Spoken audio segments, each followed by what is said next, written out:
Exhibit A by Anne Harris Hadley.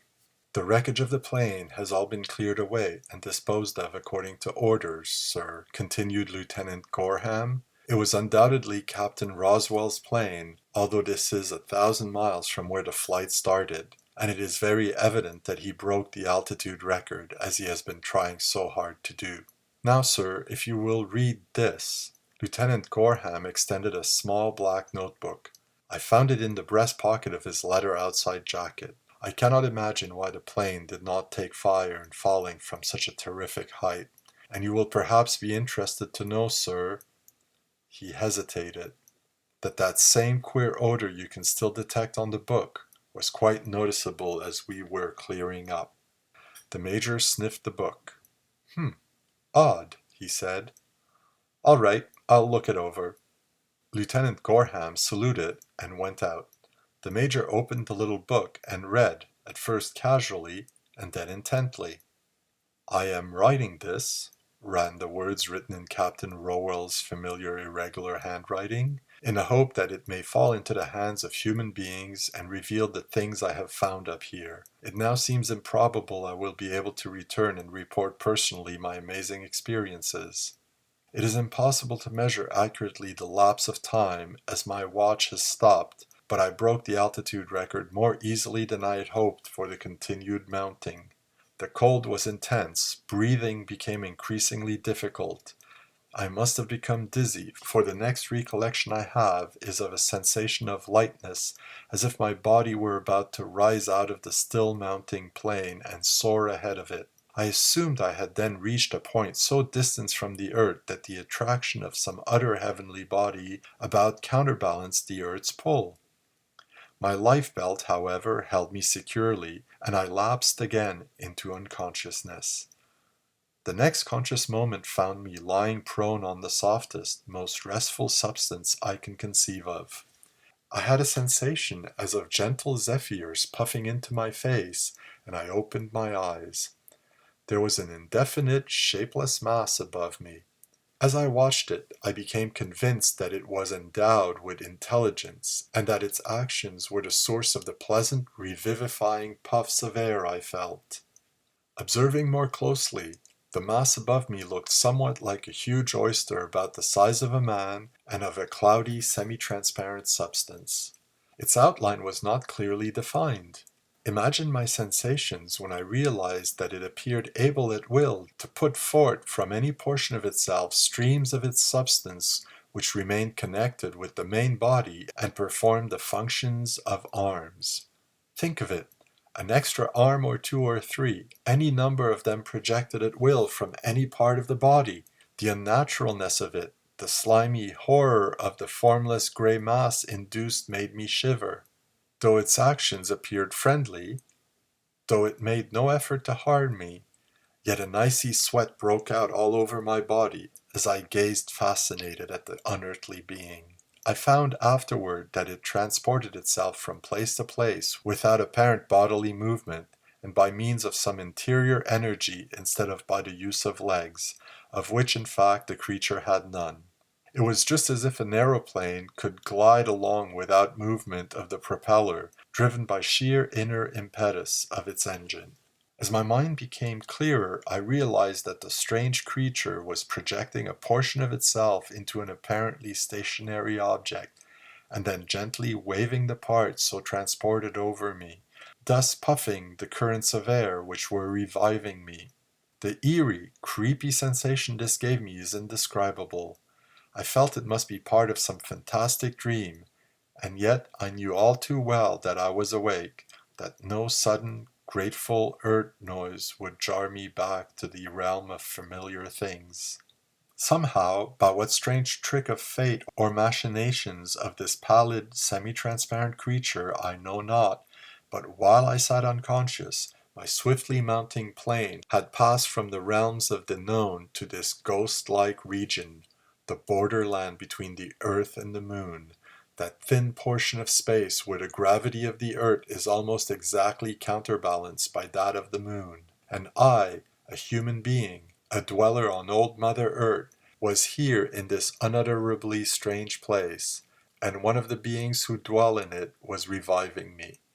Doubtless he recognized me as earthborn and knew my inability to live comfortably in the thin atmosphere of the place. Hence he was pouring air in my face as a man on earth might pour water in the face of one who has fainted. As my senses revived, my amazement knew no bounds. I sat up, very awkwardly to be sure, for the least effort moved me much farther than I anticipated. "How do you do?" I said, by way of showing I was ready for whatever might be in store. The creature emitted a queer whistling noise, which I found afterward is the manner of speech of these creatures who inhabit the zone at the point and near where the gravity of the earth and that of the moon neutralize each other. On account of the small density of their bodies and the great power of their interior means of locomotion, which for lack of a better name I will call engines, these creatures can go a considerable distance on either side of the plane of neutrality and return, but are careful not to go far enough so that the gravity of either earth or moon can exercise on them a pulling power greater than their engines can resist. Later on, I made an effort to find out if any had ever done so, but on account of the difficulty I had in making myself understood, I could get no satisfactory information. They have great intelligence and have perfected anti-gravity screens, though I do not understand fully for what purpose they are used.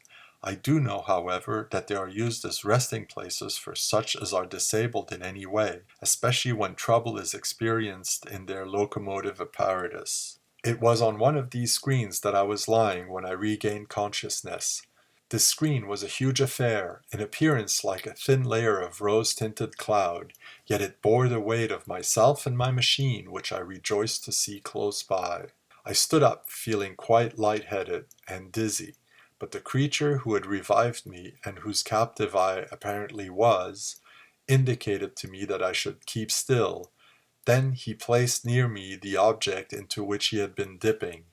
This object was oval in shape, and reminded me of a semi-solidified cloud. The creature made queer noises and wavings of those surprisingly outthrust portions of his body. At last I understood that I was to make use of the cloud bowl. I discovered that it was filled with air, breathable by a human being, containing real, life-sustaining oxygen. Whenever the thin atmosphere around became too devoid of oxygen and breathing became difficult, I would dip my hands into the bowl and dash oxygen in my face. The effect was quite lasting. The oxygen, or whatever the oxygen-containing substance was, for of its exact nature I am uncertain, permeated surrounding space as perfume does the air, and for many minutes I could breathe comfortably. Seeing that I understood what was expected of me, my captor began making mysterious motions near the edge of the cloud mass, which was in reality a gravity screen, and I watched, wondering what would happen next. After a minute or so, I moved over to my plane, carrying the oxygen bowl along. The sensation of moving about was extremely odd, and that of carrying the bowl was no less so. Nothing seemed to have any appreciable weight.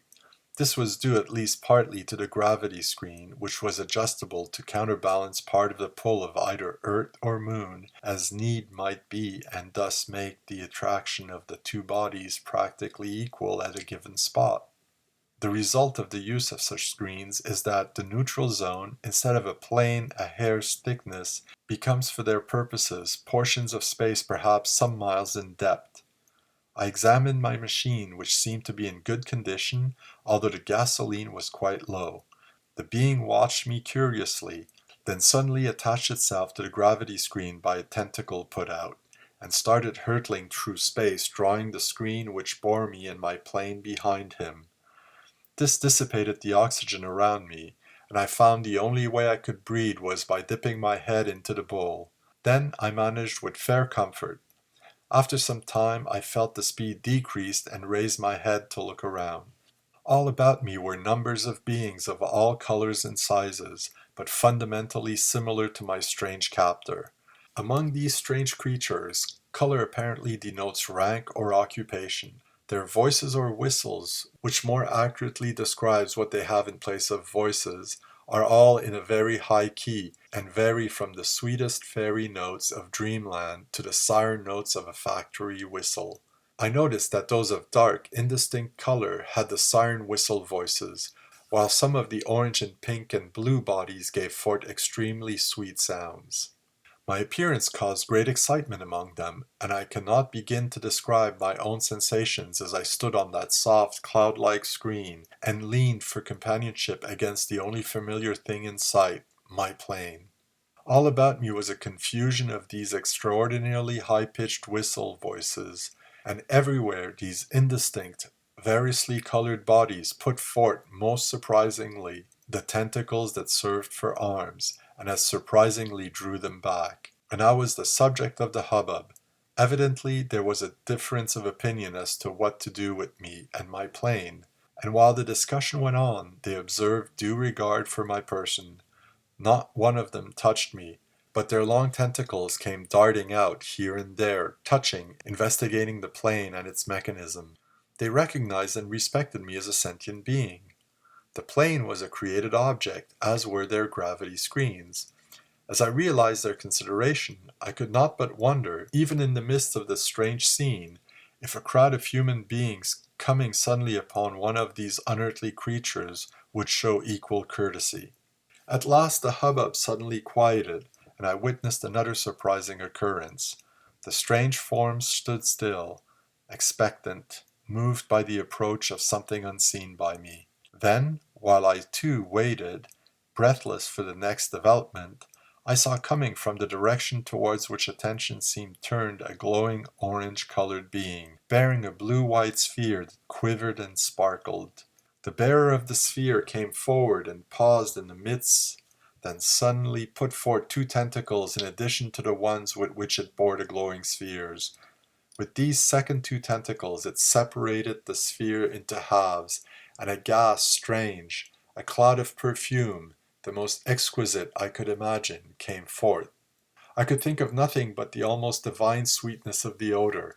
I drank in all my lungs could hold, and breathed it deeply again and again.